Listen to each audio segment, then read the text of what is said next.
வணக்கங்க. இன்றைக்கி நம்ம என்ன பார்க்க போகிறோம்னா நண்டு பெப்பர் ஃப்ரைங்க. நண்டு 1/2 கிலோ எடுத்து கழுவி வச்சாச்சு. 1/4 ஸ்பூன் மஞ்சத்தூள் போட்டாச்சு. பெரிய வெங்காயம் 1 அடித்து வச்சாச்சுங்க. அதுக்கப்புறம் ஒரு தக்காளி அடித்து வச்சுருக்கோம்.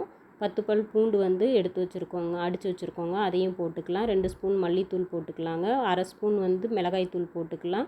கொஞ்சோண்டு மல்லி கருவேப்பிலை எடுத்து வச்சுருக்கோம், அதையும் போட்டுக்க போகிறோங்க. அதுக்கப்புறம் ஒரு கைப்பிடி தேங்காயில் 1 ஸ்பூன் மிளகு, 1/4 ஸ்பூன் பெருஞ்சீரகம் போட்டு இந்த அளவுக்கு நம்ம அடித்து எடுத்துக்க போகிறோங்க. அதிலேயே ஊற்றி கிளறி வச்சுக்க போகிறோம்.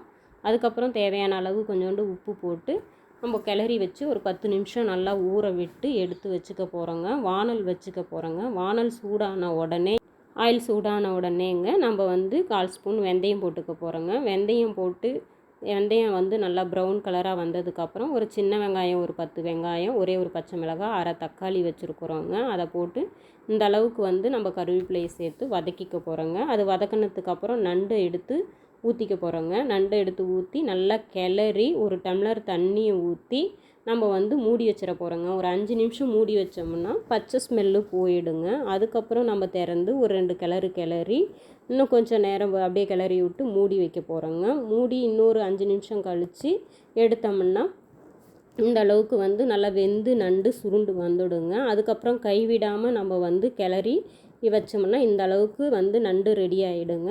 1/2 ஸ்பூன் மிளகுத்தூள், கருவேப்பிலையை சேர்த்து நம்ம இறக்கணும்னா நண்டு பெப்பர் ஃப்ரை ரெடிங்க. இதுவே குழம்பா வேணும்னா தண்ணியாட்டம் வச்சுக்கோங்க. தண்ணி ஊற்றி வச்சிங்கன்னா குழம்பு. இந்த வீடியோ பிடிச்சிருந்துச்சுன்னா லைக் பண்ணி கமெண்ட் பண்ணுங்கள்.